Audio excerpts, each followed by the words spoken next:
Nerd to the Third Power presents Fools Who Ride. The Dreamstone, Part 11.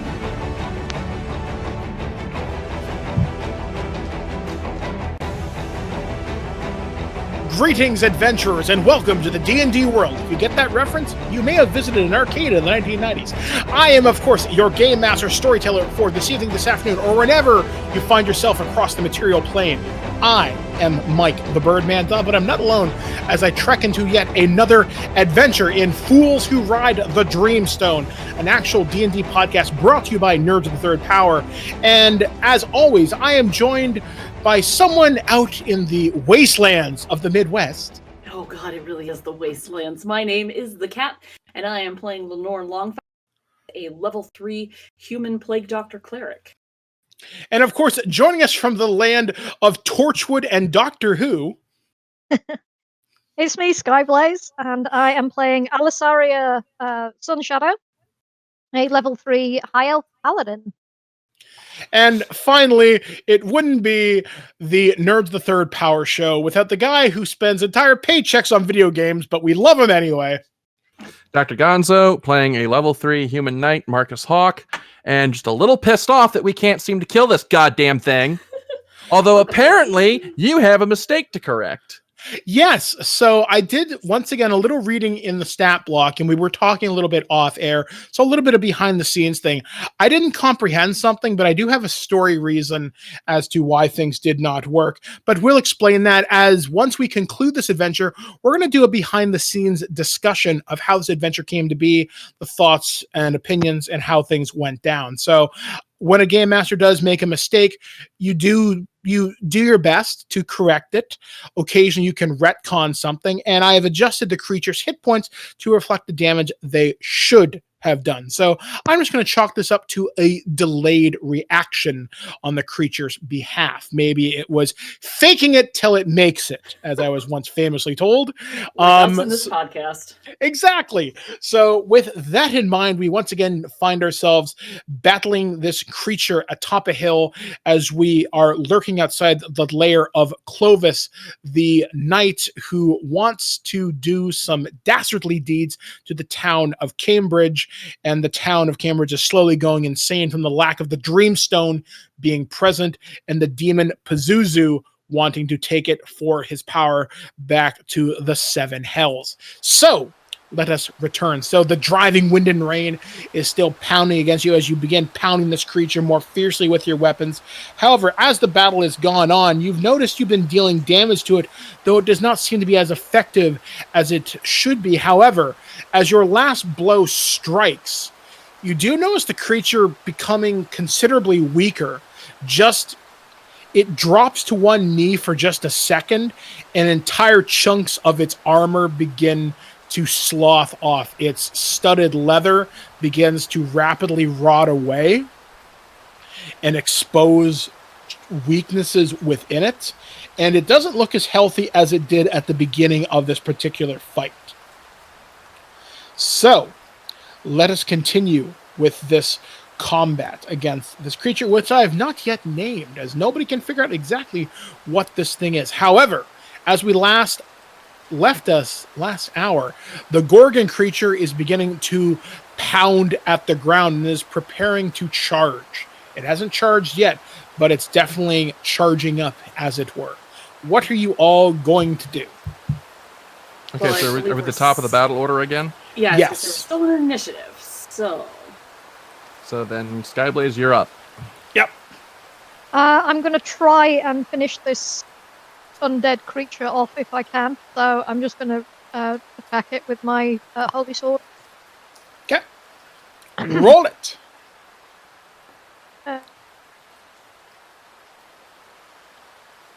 18. That is a hit. Good. Dice on.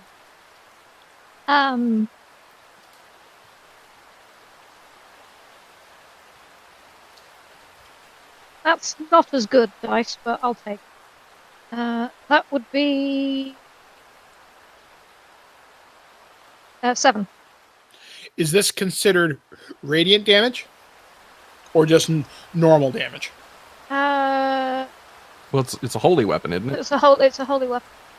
So that's the full effect. The weapon. Yeah, the weapon is considered magical. Okay.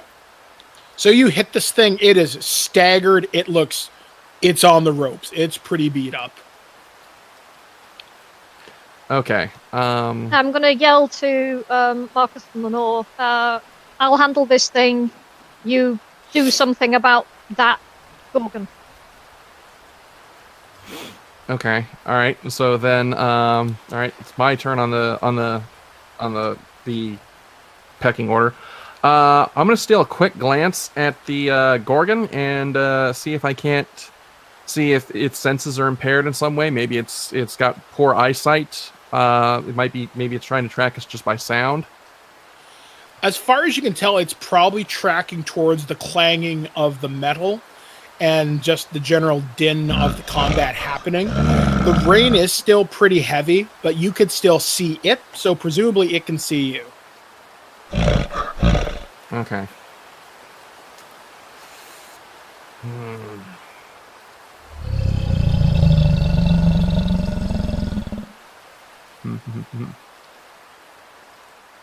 But I have nothing that I could maybe use to... I don't have anything I could really use to distract it without attacking it directly, and that'd just piss it off. Okay.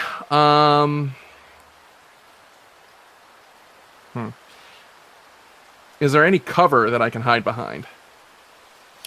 There are several stone pillars still in the area. So, yes, you could hide behind something.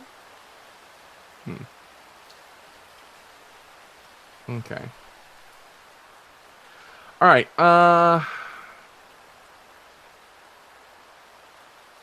Okay, I am going to try something. I'm going to... How far am I away from the nearest piece of cover? About 20 feet. It's pretty easy. You could reach it in a round. Okay. I'm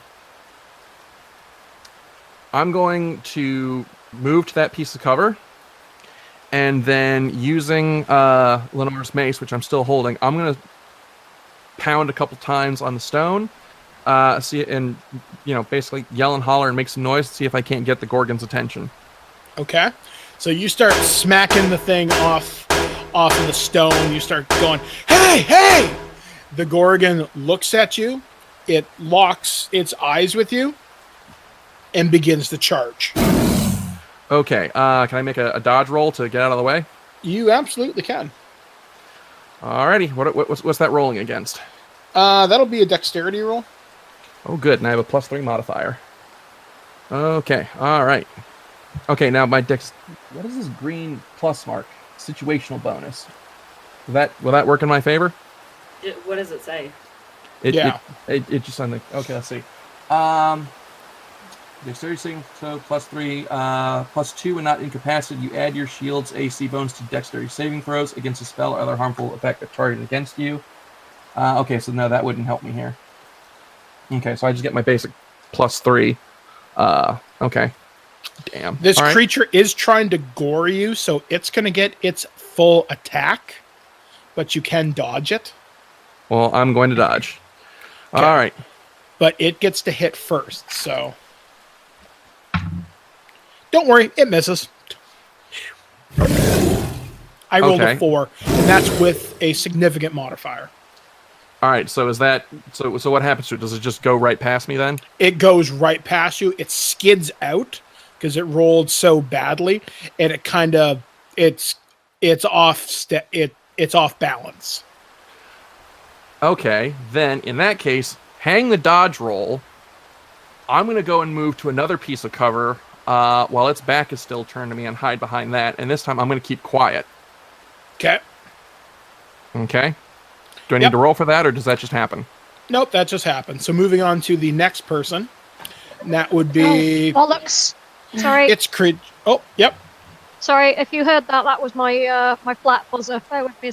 Okay, so the creature's gonna... The creature is attacking you, Alisaria. I'm gonna re-roll because Amazon gave you a mercy. So... The Amazon mercy.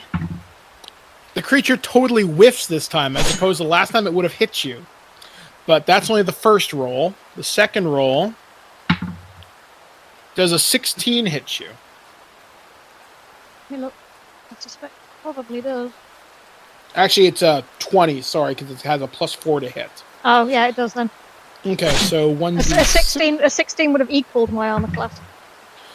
Okay, so you take 7 necrotic damage. Oof.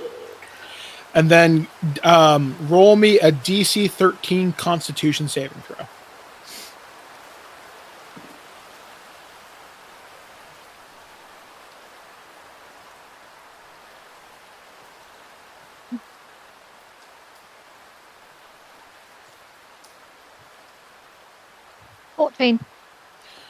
You succeed. So you just feel this incredible wave of just sickness wash over you as if you were touched by evil.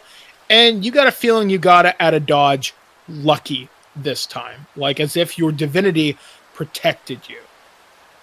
I will do some more extra prayers later. All right. So, Lenore, it is your go. Yay! The creature's back is to you because it was attacking Alisaria. That's nice. Somebody stole my melee weapon, so You could kick it in the ass. I could kick it in the ass. But instead, what I'm going to do is I am going to drop my concentration on my handy dandy protection from evil and good, and bless everybody. Assuming, can I get within 30 feet of everyone? Yes. Okay, perfect. If I have to move for it, great, I'll do that. And if that puts me out in the open, fine. But I'm going to cast Bless at first level. Okay. So what that does is whenever you make an attack roll or saving throw, you get to add a d4. Oh, cool. So All this right. will be useful because if we're going to make like saving throws to protect ourselves from, say, getting petrified, we roll a d4 for basically all attacks and saving throws and add that to it. Yay! Minor Yay. buff, but hey, you can't ignore just how useful it could potentially be. Bless is like, it is actually a blessing if you're in a situation with a lot of saving to do. Alrighty. And then All right. if I get behind any kind of cover, that would be swell. If you come towards me, I'll give you back your mace.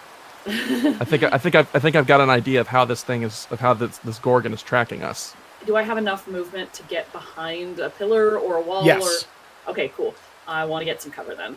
Okay, you duck behind a cover, and you are safely behind it. So back to the combat order, going to Alisaria. The creature does look very damaged, very much on the ropes, and it is your go. Who's go?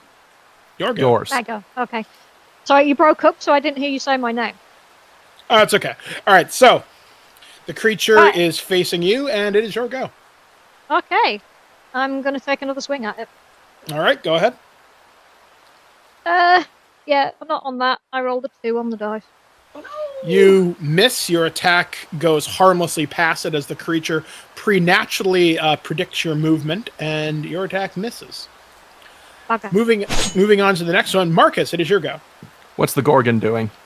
The Gorgon is starting to sniff around, and it's kind of, you can see its ears like kind of moving around, so it's listening for you. It can hear the sound of the combat, so it is turning around. Sniffing around. I think this thing actually is blind. Can you Okay. tell us what the Gorgon looks like? Because I don't think we got a description of. Okay, so the Gorgon up close, you look at it, and it looks like a bull made out of iron. But now that you're up close to it, it's got segmented steel plates across its body. But not every plate looks like it's smooth and polished, which most Gorgons look like. It looks like it's rusted, corroded. It looks mangy, except if mange was made out of rust. It's also got the smell of heavy oxidization to it as well. Like if you've ever been towards any significant amount of steel that's starting to rust in your life, that's what it smells like. I live in the Steel City. Like most of my family worked in the steelworks. Yes, Okay. I have. All right. So the thing is sniffing around. I seriously think this thing is blind. So I'm going to reach into my pack and I'm going to pull out a torch, and I'm not going to light it, but I'm going to try and throw it in a direction past the Gorgon where it'll get its attention and go investigating that way. So do I need to roll anything for that? No. Okay. So I'm going to try and throw it throw it past the Gorgon in a direction that'll lead it away from the combat. But still hopefully landing close enough that it'll actually hear it over the rain and the din. So that's what I'm going to go ahead and do. And then after that, I'm just going to hunker down in my corner and be quiet as a church mouse. All right, I'm going to give it a perception check to see if it's indeed this stupid, or a wisdom check to see if it's this dumb. It rolled a natural 1. So Yes. you pull the scene from Jurassic Park. Stick, stupid. And you literally pull a Dennis Nedry, and it follows the stick. Well, actually, since Dennis Nedry died, I think more accurate for me to say I pulled an Alan Grant, who threw the flare and actually managed to distract the T-Rex before Malcolm was a dumbass. There you go. So you have successfully pulled this off. The Gorgon is chasing after the stick. Well, actually, Jurassic Park. I just got Kreishin. Anyway. Oh, you want to talk about what goes on in the books? All right, let's get started. Oh, good God. It's just 100% I thought this was my wheel, more the sort of chaos wheelhouse theory. of that sort of bullshit. Right, I am opening the cider. All right, Drink. so that's my action. All right, so it's go. It is going to try and attack Alisaria again. Its one attack with its long sword misses. It seems angry and tries to use its other attack. You just feel this wave of sickness wash over you. And it doesn't matter because it doesn't hit anyway. So, Lenore. Oh, yes. Okay. Let's see. What am I going to do? Let's see. I keep thinking if there's better ways to distract the Gorgon. Well, I've got plenty of torches, so... Yeah, I have other things too, but I was trying to think of something that I Actually, don't really let me have it way. Let's see. I will go ahead and shit. I will Well, I will toll the dead, the thing that is still fighting us. I will cast Toll the Dead and see if it hits. Oh god, another really bad. Oh no, I don't have to roll for Toll the Dead. Please, for the creature that is still attacking us, make a Wisdom 12 saving throw. Okay. Oh, I thought I had to roll that one.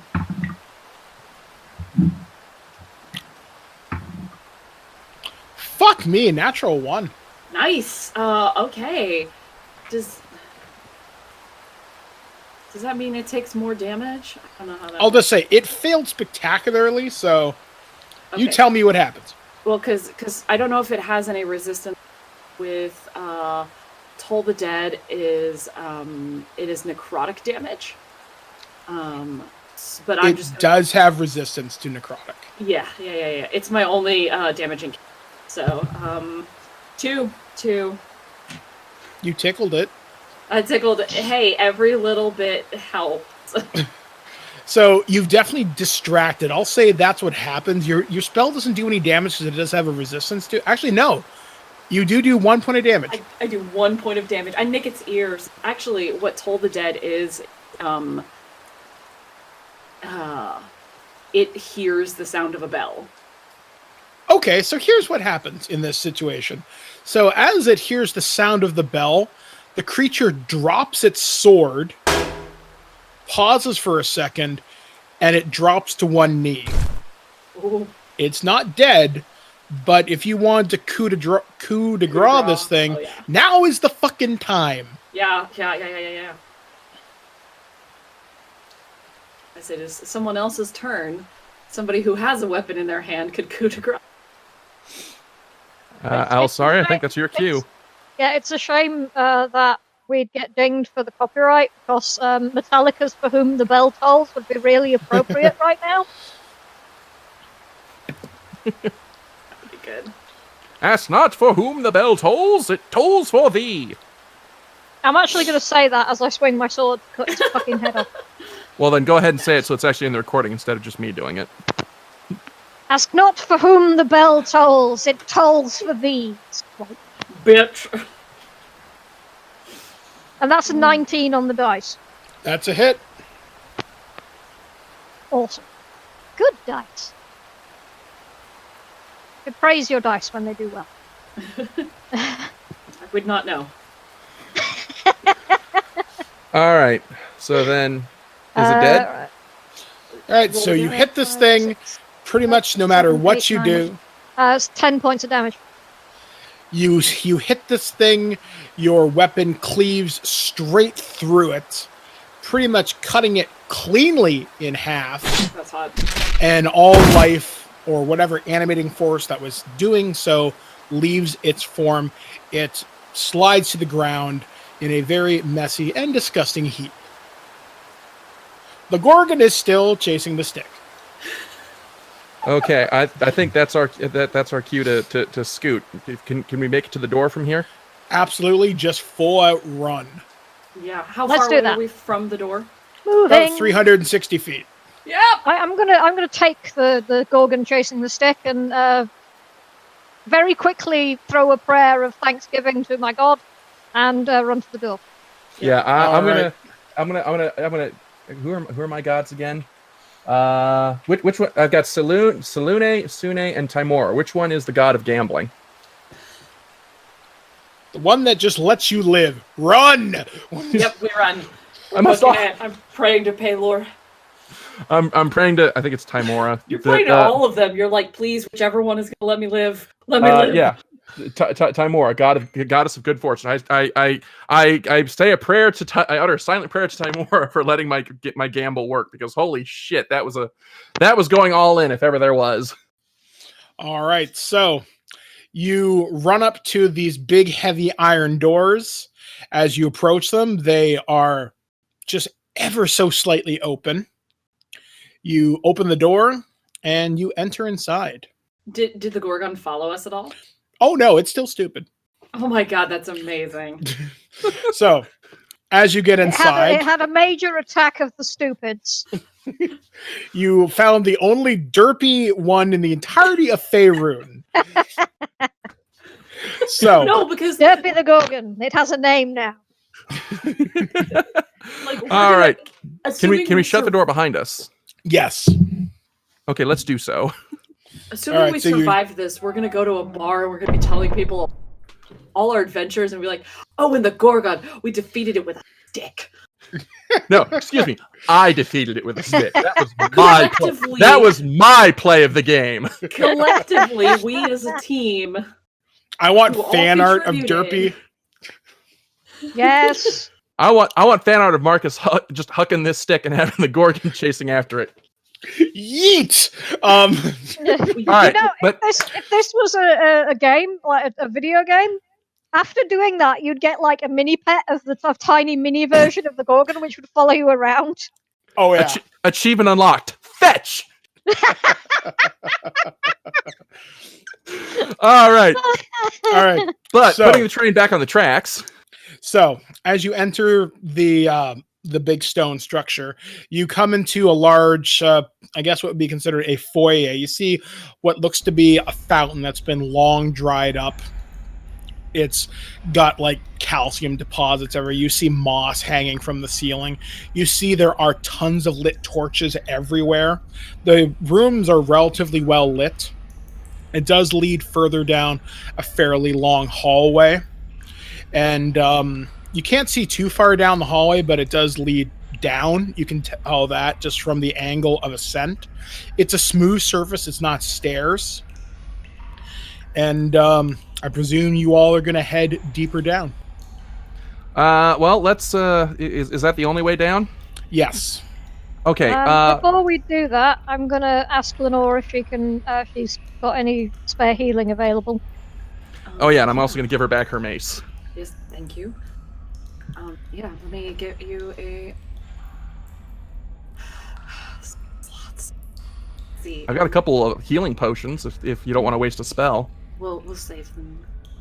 I can do a level 1 cure wounds. That'll do for now. All right. It is 1d8 plus 2. Do I roll that or do you roll that? You guys roll it. All right. I mean, which one of us? Me or Cat? You would, since you're taking it.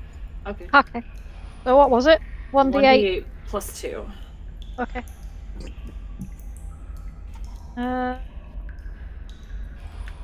That's 6. Nice. I'll take. Oh yeah. It's quite nice. My home game has a rule that when you're rolling like a healing of any kind, if you roll a natural 1, just re-roll it because that's bullshit.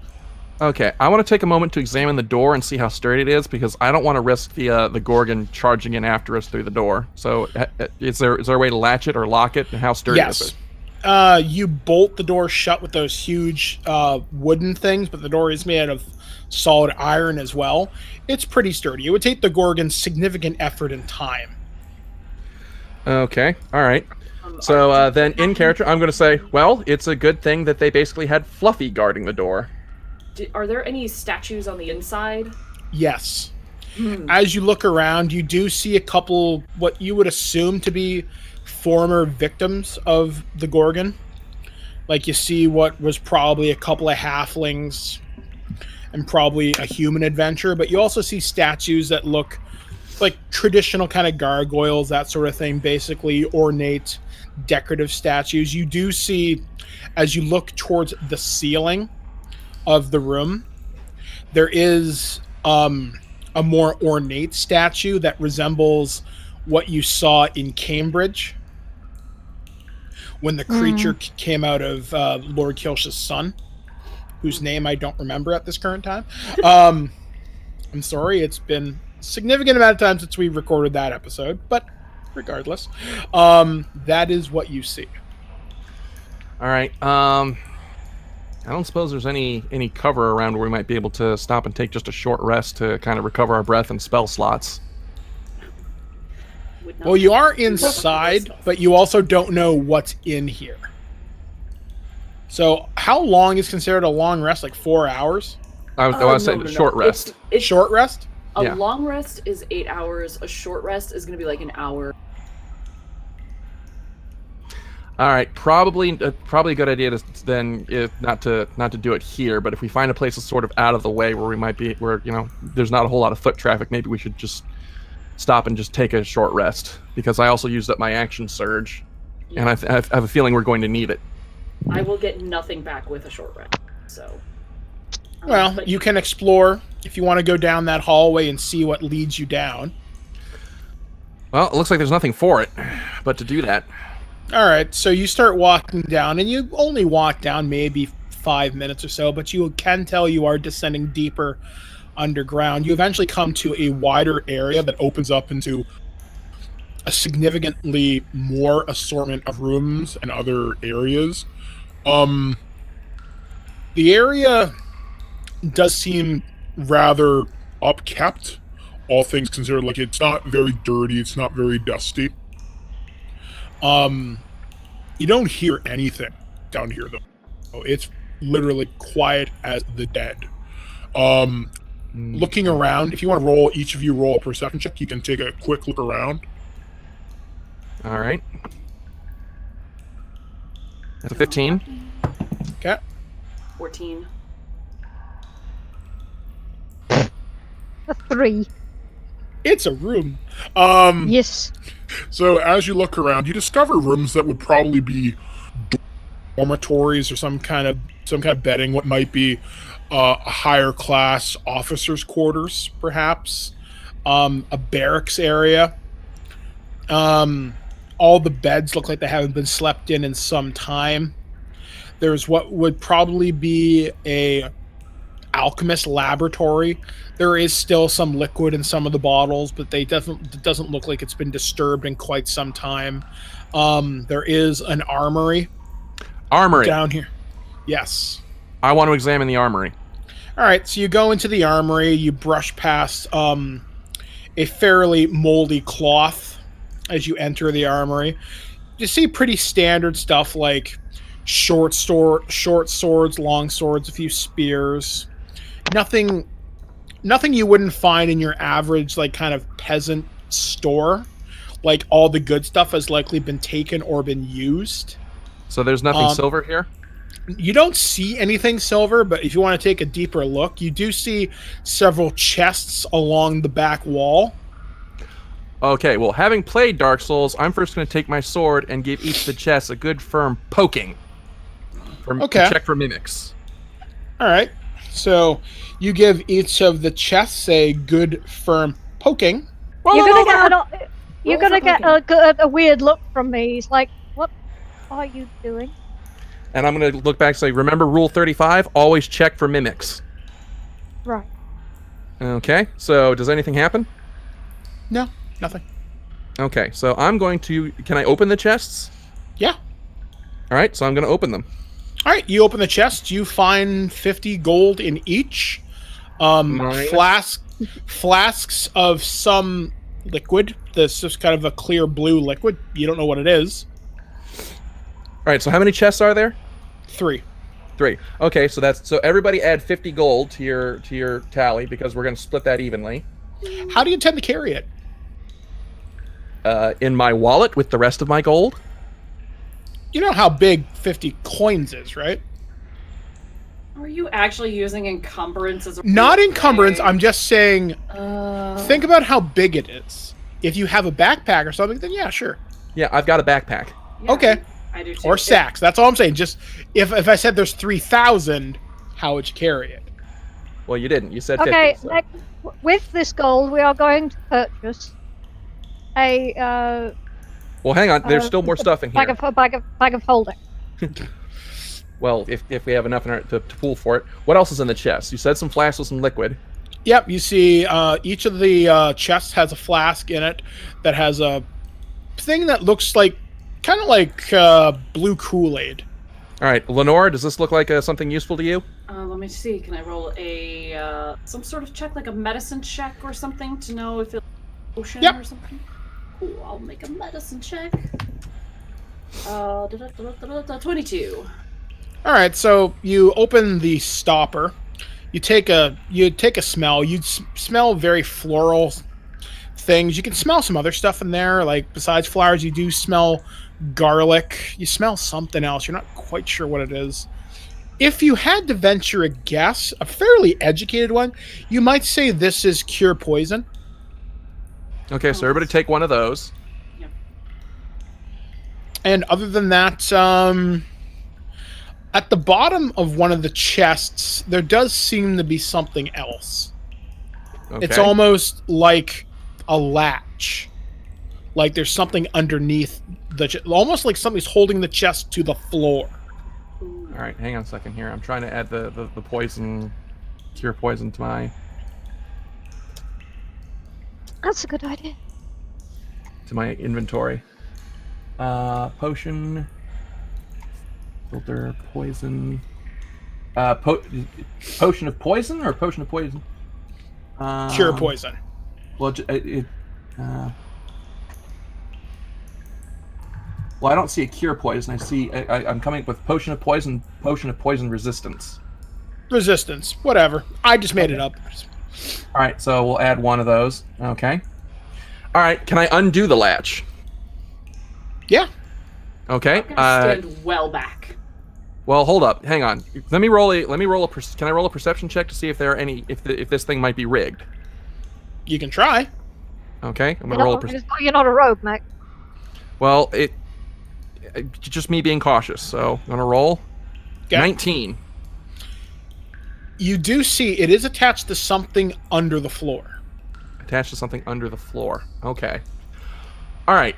So then I'm not going to mess with it by hand. But is there a way that I might be able to take, say, one of the spears, pry it open from a distance with it? Probably. Okay. So then, what do you girls think? Should I do we want to see what this might be? Actually, hold up. What am I thinking? Can I have rope. Can I tie a rope to the latch?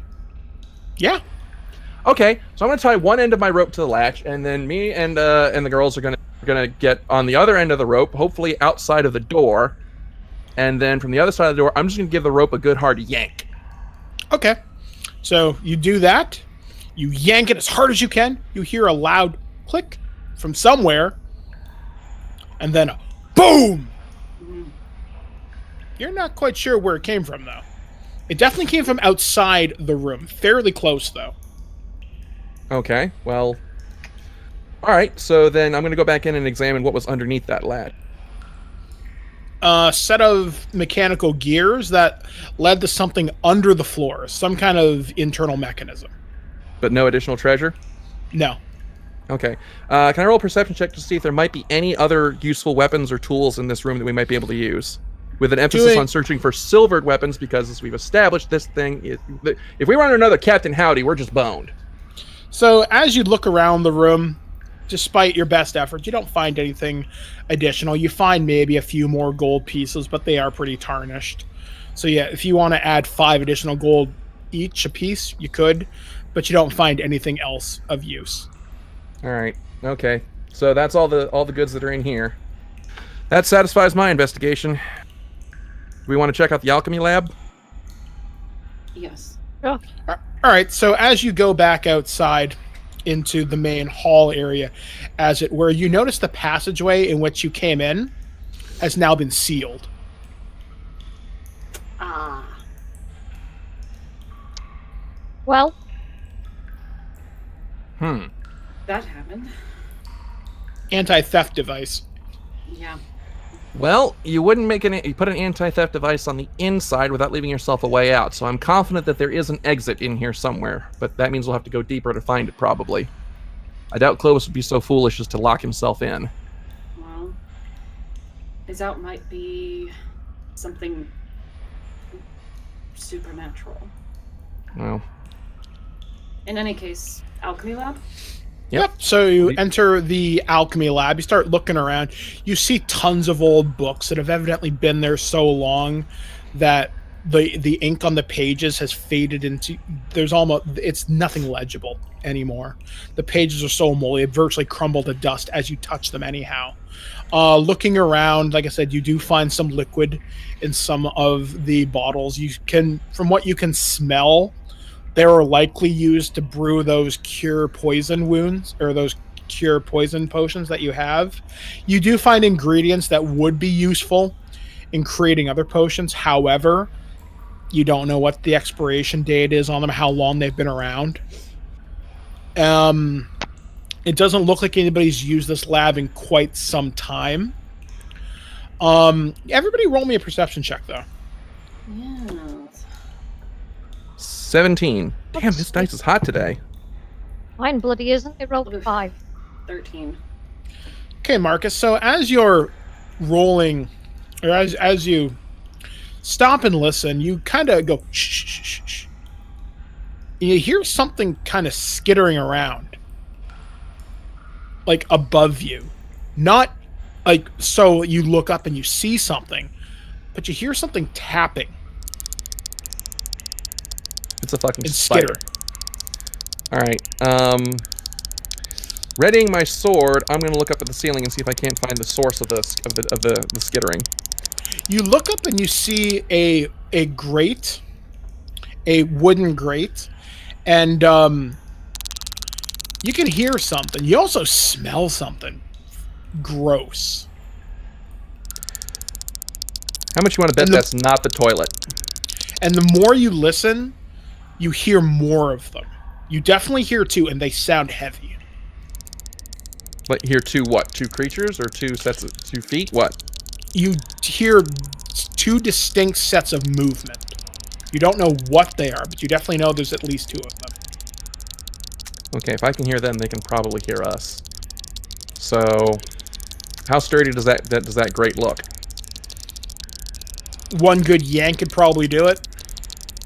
And I probably don't want to do that. Okay, so very silently, I direct Alisari and Lenore to look up at the grate and kind of whisper, "What do you suppose that is?"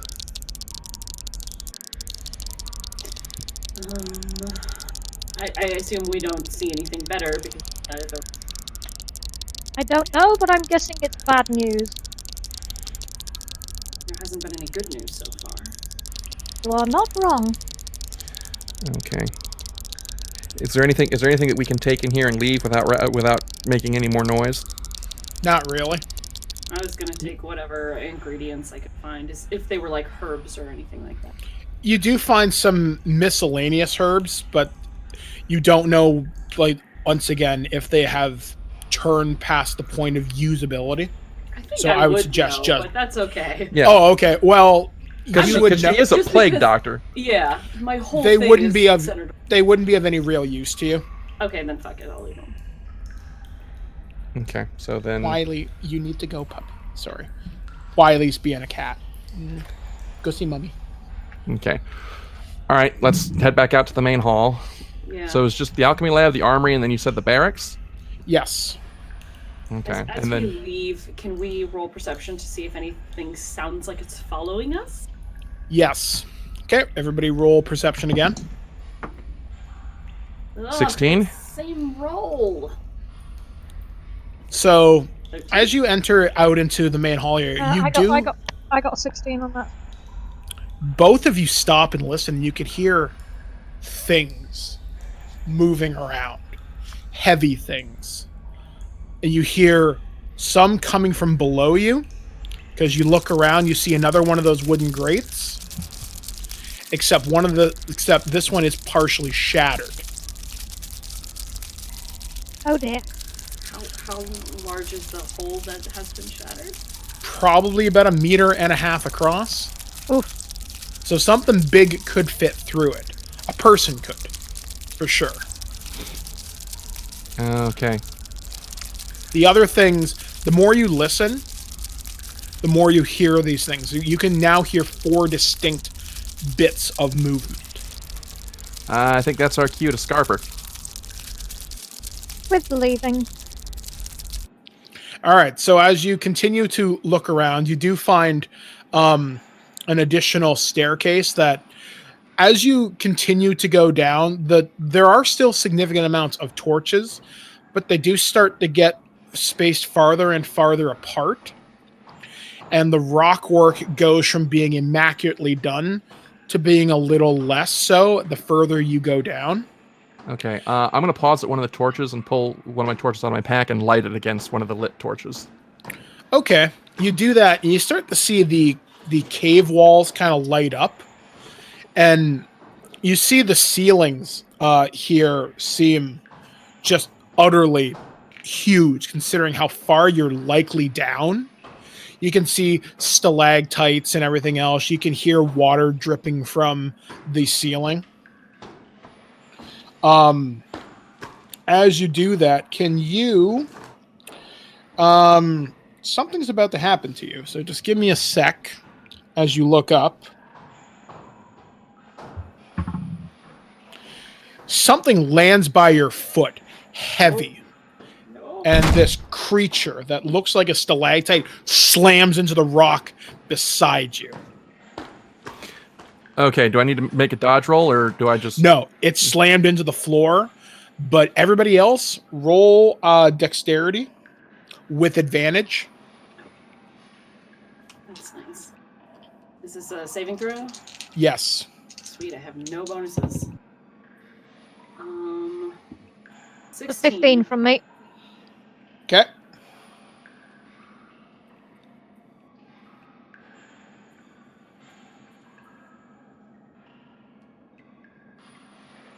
Cat? I said 16, sorry. Okay, so more of these creatures come slamming out of the ceiling, and they're just raining down on you like a hail of spikes. So Yeah. I suggest running. With Okay. running. Yeah. So you start We're just going to bolting. Benny Hill it out of there. So you start running down these stairs. You just hear whack, whack, whack, whack, whack, whack, whack, whack, whack, as you hear probably about 30 of these things just hit the floor behind you, Are they chasing after us, or are they just embedding themselves in the floor? embedding themselves in the floor. Ouch. Okay. So, as you continue farther down, you come into yet another area. This one seems a little bit more ornate. This one seems like much like the architecture above, but almost like it was separated from the other part that you were from before. Here, you do find 3 rooms. You find yet another stone fountain, but there's like an ugly looking statue of Pazuzu on top of this one, and there's something flowing out of the mouth into the fountain below. Ugh. Ooh, can we identify what color that might? It's I'm gonna hold my torch up to it just to get a look at it. I'm not getting it's that an close. ugly red liquid. You can't tell anything more than that, but each of you has smelled blood before. Yep. Yep. Okay. What about the other rooms? The other rooms, you look around and find what looks to be some kind of a burial area where they would prepare bodies for some kind of a ritual, or maybe some kind of a ritualistic room. Embalming room. Yeah. An embalming room. And the other room seems to be lined with sarcophagi. I'm not touching those. God. Okay. And I'm guessing there's a passage that leads deeper down. Yes. Okay. Well, I don't know about you, but those sarcophagi look like bad news, so I'm not going anywhere fucking near them. So as you begin making your way down, you start hearing something. This time the sound is unmistakable. And you start hearing and start seeing things dart in and out of shadows. Mm-hmm. You see these, the best way to describe them is they look like large bugs with these large antennae, and they're just darting back and forth. Nope. These things have to die. I'm gonna very carefully so as not to startle her into goring. I'm gonna put a calming hand on Alisaria's shoulder and just go steady. You remember the last incident with bugs, right? I do, yes. I also remember they weren't fond of the light. So if you have a torch or a radiant light, that they should keep away from us. I'm gonna flick on my radiant mace. You flick on your radiant mace, Lenore, and you see 4 reddish creatures with these rather large tails and antennae. They look at you, their eyes narrow, and they start sprinting right towards you. Oh no! I'm gonna glare at Marcus. Or maybe they'll try and eat us. What's going to happen next? Find out next hour, right here on Fools Who Ride, as they have come face to face with something most adventurers dread and will stop in their tracks or run fearing, screaming into the night. What happens next? I'm excited. Aren't you excited? No. Anyway, so for this adventure of Fools Who Ride, we have been Dr. Gonzo. The cat. And Skyblaze. I've been your Game Master Storyteller, Mike the Birdman Dodd, and as always, let's hope you can survive this next encounter.